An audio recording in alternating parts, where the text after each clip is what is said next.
Bom dia, pessoal, tudo bem? Bom, para começar aqui nossa aula, eu preciso que vocês vão lá na página 50 da apostila, ok? Na página 50 da apostila, vocês vão encontrar o seguinte título: Concentração de terras, heranças do Brasil colonial. Tá? Então, nós vamos ver, né, nessa leitura aqui, numa leitura mais analítica, que a concentração de terras que nós temos hoje, e se nós temos, né, uma desigualdade na própria distribuição de terra, que reflete no poderio socioeconômico da população, né, no poderio monetário da população, ok? E aumentando a desigualdade de renda devido à desigualdade na aquisição por posse de terras, okay? Esse problema já tem sua gênesis lá na capital, né? Lá no começo, quando o Brasil ainda era colônia de Portugal. Okay? O Brasil ainda era uma colônia de exploração, o Brasil colônia. Tudo bem? Então, na época do Brasil colônia, nós tivemos as capitanias. Né? Capitanias, o que era? Era uma área extensa do Brasil, de todo o Brasil que já era explorado e que pertencia a Portugal. Então aqui, por exemplo, nesse mapa do Brasil aqui, as partes que estão coloridas é que pertencia a Portugal. A parte que está em cinza pertencia aos espanhóis. Né? E ela foi dividida ali devido ao Tratado de Tordesilhas, ok? Lá de 1494, o Tratado de Tordesilhas. Bom, dividia, né, Portugal e Espanha. Isso, né, mesmo séculos depois, essa região do Brasil aqui era a região mais explorada, tá? A região mais explorada, devido à própria dificuldade, né, e dos recursos nem tecnológicos naquela época, mas recursos de técnicas, né, para você poder cruzar, né, cruzar grandes áreas extensas do território brasileiro, que ofereciam certas dificuldades, inclusive climáticas. Então, se nós observarmos aqui, ó, vamos pegar aqui, por exemplo, desde do norte do Brasil até a região sul, seguindo essa linha do Tratado de Tordesilhas. Só as condições geográficas, e quando eu falo geográficas, estou falando do terreno, do território e do clima da região, né, eram regiões que não eram muito propícias naquela época para você estar explorando. Não era qualquer um que poderia explorar aquela época. Imagina, demoraria meses, né?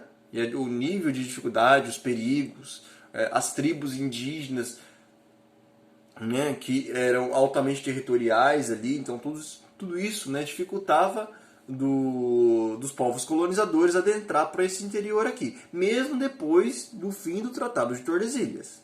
Tá? Então, somente, né, no começo do século XX é que o Brasil começa a explorar 100% do seu território. Tá?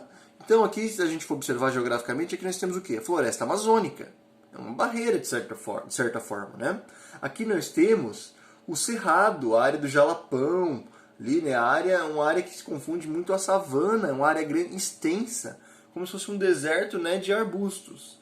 Um clima muito quente, por conta, né, de estar sofrendo ali com a continentalidade, né, devido às condições climáticas, quente e seco.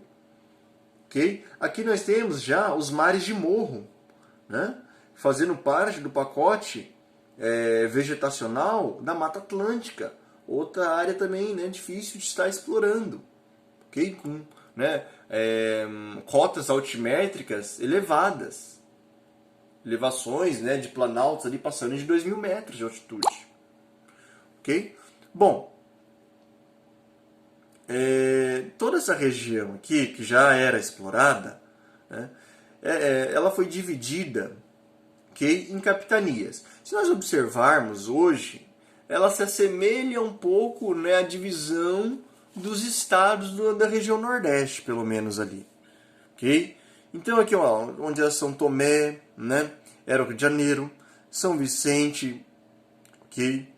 São Vicente, Santa Amaro, São Vicente, Primeiro Quinhão, né, essa região aqui, né, o litoral de São Paulo hoje, Porto Seguro, Ilhéus, Baía de Todos os Santos é o estado da Bahia, que Pernambuco mesmo, né? Enfim. Então, só que não é essa divisão. Hoje, logicamente, né, para os conhecedores do mapa do Brasil, nós temos uma outra configuração territorial, não é essas linhas retinhas, mas elas foram divididas nessa faixa aqui. Cada faixa dessa aqui, ok, era chamada de capitanias.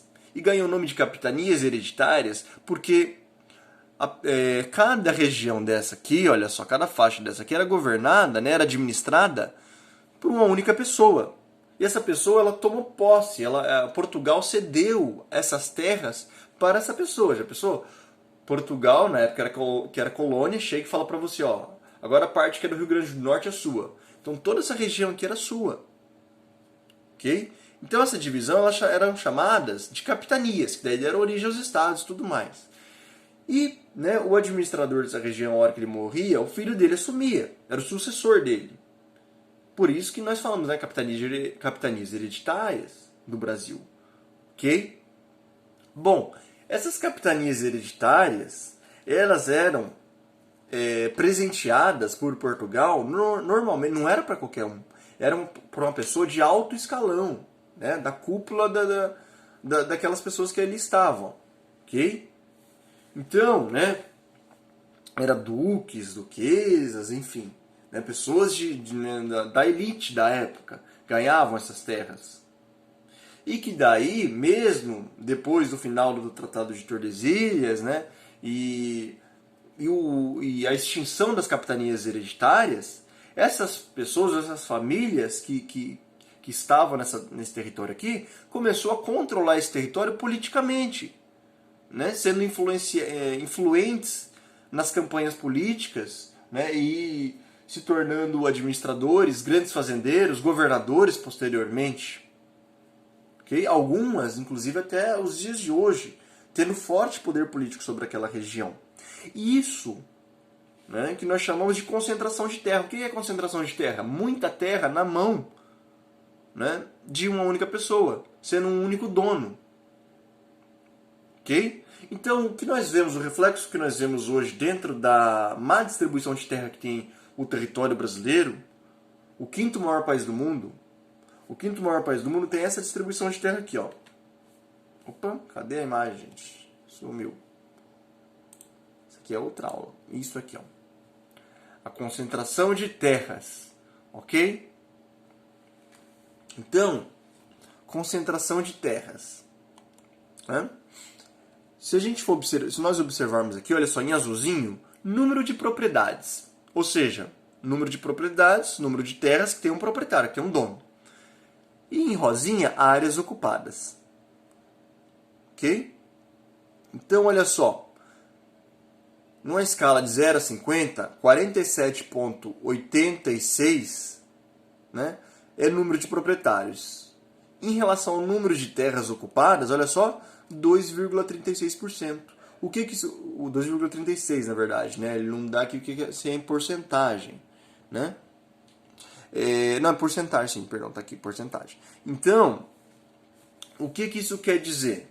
Olha o tantinho de terra que tem, né? Olha só, é isso aqui que vai ter de terra para dividir com esse monte de gente aqui.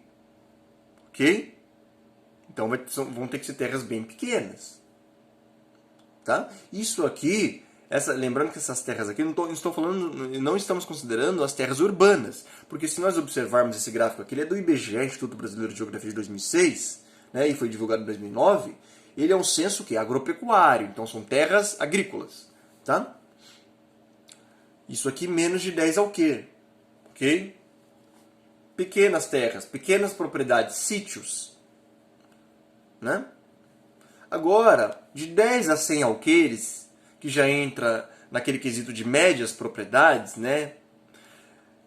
Olha só, o número de terras, né, ele dá uma aumentada, ok? Mas também tem bastante pessoas para estar dividindo essas terras. Agora, se nós formos para mais de 1.000, né, alqueires, que quer dizer o quê? Grandes latifúndios, grandes fazendas, tudo bem? Olha só o quanto de terra que eu tenho, o quanto de terra que nós temos para proporcionalmente o tanto de pessoas.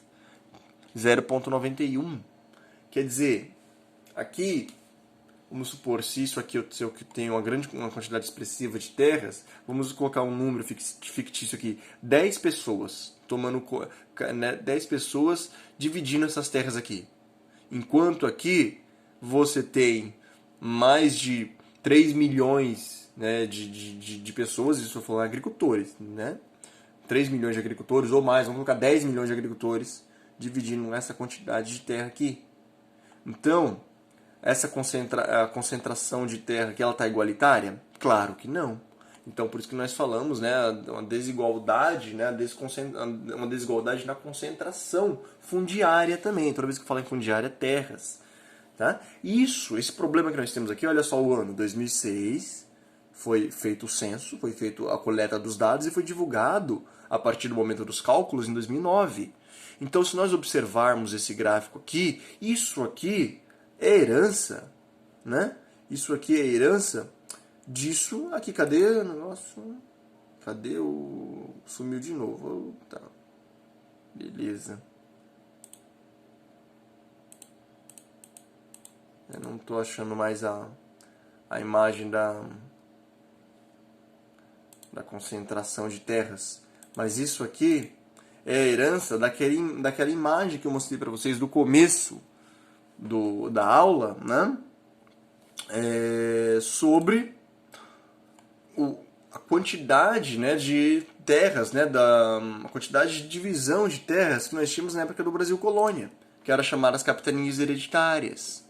Então, essa concentração de terra que nós temos hoje e colaborando muito para a desigualdade socioeconômica do país, né, que é um dos países com maior desigualdade socioeconômicas do mundo, o Brasil. O que é desigualdade socioeconômica? Poucas pessoas ganhando muito, muitas pessoas ganhando quase, né, salário mínimo ou menos. Hoje nós temos 12, até mais milhões de desempregados, né, mas agora com a pandemia. Então, muito isso é reflexo do Brasil colonial também, que teve 500 anos para fazer um replanejamento, né? Mas, por conta de algumas pessoas que não aceitam ganhar menos ou não aceitam o quê? Compartilhar, ok? Se eu tenho um bolo, eu vou comer tudo sozinho? Não. Compartilhar vai ajudar o país a crescer. Porque os países de primeiro mundo, lá da Europa, ok? Qual é o tipo de concentração de terra da Europa que nós aprendemos aqui? Pequenas e médias propriedades. Pequenas e médias propriedades significa o quê? Mais propriedades. Okay? A quantidade de terra ela não vai mudar. O que vai mudar é o quê? A divisão entre elas. Então, quanto mais pequenos e médios proprietários eu tiver ali, pequenos e médios agricultores, concorda comigo que é mais concorrência? Se eu tenho mais concorrência, o próprio preço dos produtos final, isso nos supermercados, para nós enquanto consumidores, vai diminuir também. Então é algo positivo também, né? Só que até hoje o Brasil não conseguiu fazer essa remodelação, né? Que é a chamada reforma agrária, reforma fundiária, ok? Por conta de vários empecilhos, questões políticas e tudo mais, né? Mas é um reflexo lá do Brasil colonial, ok? Bom, essa aí foi a aula de hoje. Até quinta-feira que vem. Excelente estudos para vocês.